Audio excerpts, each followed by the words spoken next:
Right, now, some news in today is that lawyers in Manchester are warning that they'll be refusing to take on any new legal aid cases from tomorrow.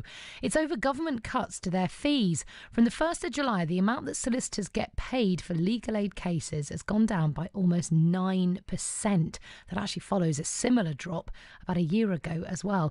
There are fears, though, that this action could see many courts grinding to a halt.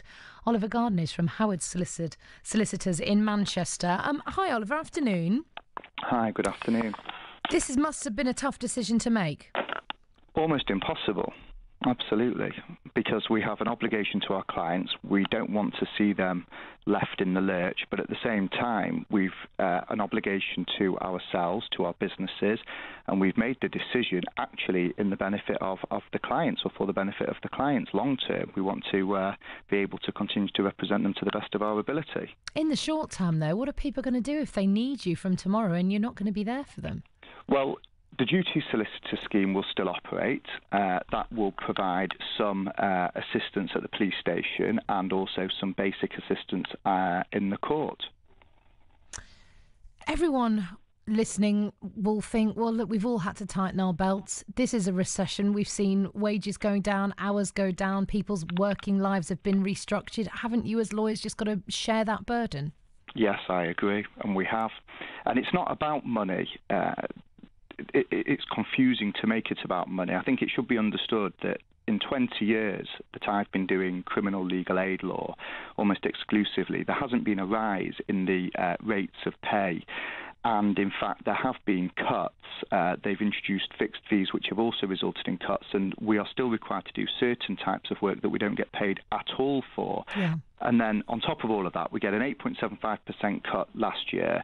And then 2.5 weeks ago, the government announced a further 8.75% cut to come in tomorrow, with additional cuts of between 25 and 50% in January of 2016, after we were promised those cuts wouldn't come in until a further review and until at least considerable consolidation of the market had taken place so firms could cope. It's not about the money. We've continued to do the best job we can for our clients over the last 20 years, despite the derisory levels of pay and the cuts that we've experienced. We've got to a point now where we don't believe that we can continue to provide the service that our clients need and deserve, and that's why we've decided to withdraw our labour effectively, not take on any new work under these rates. We could cut corners and still try and make a profit and make it work, but we're not prepared to offer that kind of a service. We think this is too important. What? So are you going to hold out forever on this? Is that it? The line is in the sand from tomorrow, no new legal aid cases. Is there anything the government can do to change your mind? Yes, they can reverse their decision to implement this latest cut and leave us alone for the time being. We haven't had a rate rise for 20 years, and we had an 8.75% cut last year. There's no other sector that has not experienced inflationary rises during that period, and whilst they might have had pay freezes and in some cases tiny 1%, 2%, 3% cuts, we haven't had a rise, not even an inflationary one, and now 20% cuts nearly. What would you say to people who may argue, Oliver, well, look, your wages were a lot higher than most of ours in the first place anyway? I'd say that I think that's an unfair comment to make. I think most criminal legal aid lawyers are earning around, outside of London anyway, around the national average wage. Of course, firm owners and bosses earn more, but generally speaking, criminal legal aid lawyers are not earning big money. They didn't get into this to earn big money. They accept that, which is why they haven't complained so far. It's just a case of we can't do the job we need to do for the benefit of our clients if you're not going to properly resource us. Have you got much public support on this? I think so. It's difficult to gauge because the support tends to come from those who feel most passionately about it. Other people seem to be on the fence. I think there's a lot of ignorance out there as to what it is we do. People take the view, as you rightly point out earlier in some way, that lawyers earn far too much money.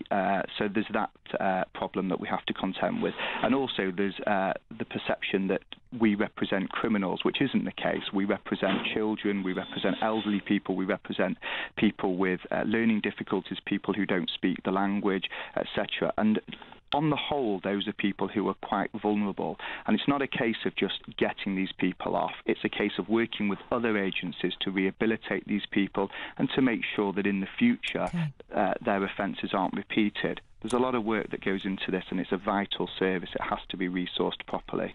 Oliver, thank you very much. That's Oliver Gardner, who's from Howards Solicitor in Manchester.